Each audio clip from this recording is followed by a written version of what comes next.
capitale calabrese, la Reggio Mediterranea ospita la città di Agri, reduce dal pari per 1-1 contro il Bocamelido. È stata una vittoria invece scoppiettante per i ragazzi Mister Misiri, 5-0 contro la Stilo Monasterace nell'ultimo turno, 4-3-3. Questo è il consueto abito scelto dal tecnico Amaranto per vestire a Reggio Med, con Morabito tra i pali, di fronte a lui Marino, Barbuscia, Foti e Verducci, in mediana Ramacciotti, Lopez e da loro tridente offensivo composto da Semenzin, Padin e Gonzalez. Agli ordini il direttore di gara, il signor Livigni di Palermo, Quadivau e Cardia di Logri. Passiamo al film di questa sfida, che si apre dopo un giro di orologio con Crispino che non inquadra lo specchio e la porta, difesa da Morabito al 13°. Reggio Mediterranea in avanti, punizione calciata a Barbuscia per Padin che fa la sponda per Semenzin, il rompe in aria per Padin, la rete del puntero argentino. 1-0 per la Reggio Mediterranea. Immediata risposta del Città di Agri con Santa Maria, il quale viene servito da sinistra da Crispino, punisce Morabito insaccando in rete con l'aiuto del palo al 25°. Reggio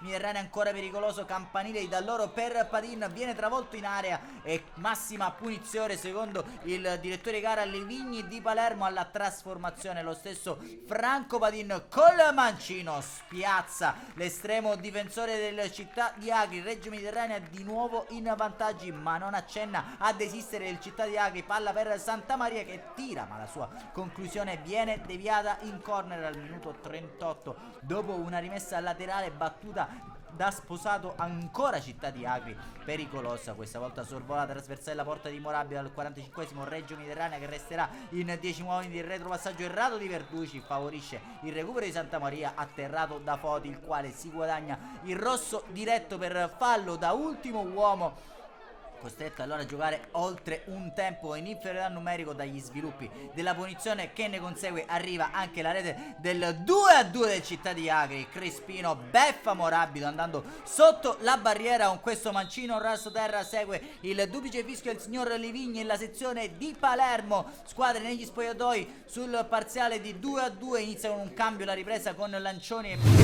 Semenzin. All'ora di gioco però ancora Città di Agri pericoloso. Santa Maria viene atterrato da Barbuscia in area di rigore, massima punizione, la seconda concessa dal direttore di gara. Alla trasformazione si presenta ancora una volta Crispino che è glaciale, spiazza Morabito e porta in vantaggio gli uomini di Mister Pascuzzo. Ancora un cambio per Mister Misiri che getta nella mischia Franzò al minuto 67, punizione ben calciata da Gonzalez, ma trova la reattiva risposta da parte di Rugna al 70°. Reggio Mediterranea che però lamenta un rigore causato da un fallo di mano in area di Bertini, e infatti così ravvisato dal direttore di gara Livigni. Allora terza massima punizione di giornata alla trasformazione. Questa volta si presenta Gonzalez che dagli 11 metri riporta il risultato in parità spiazzando Rugna e fa 3-3 a Longhi Bovetto, gara pirotecnica.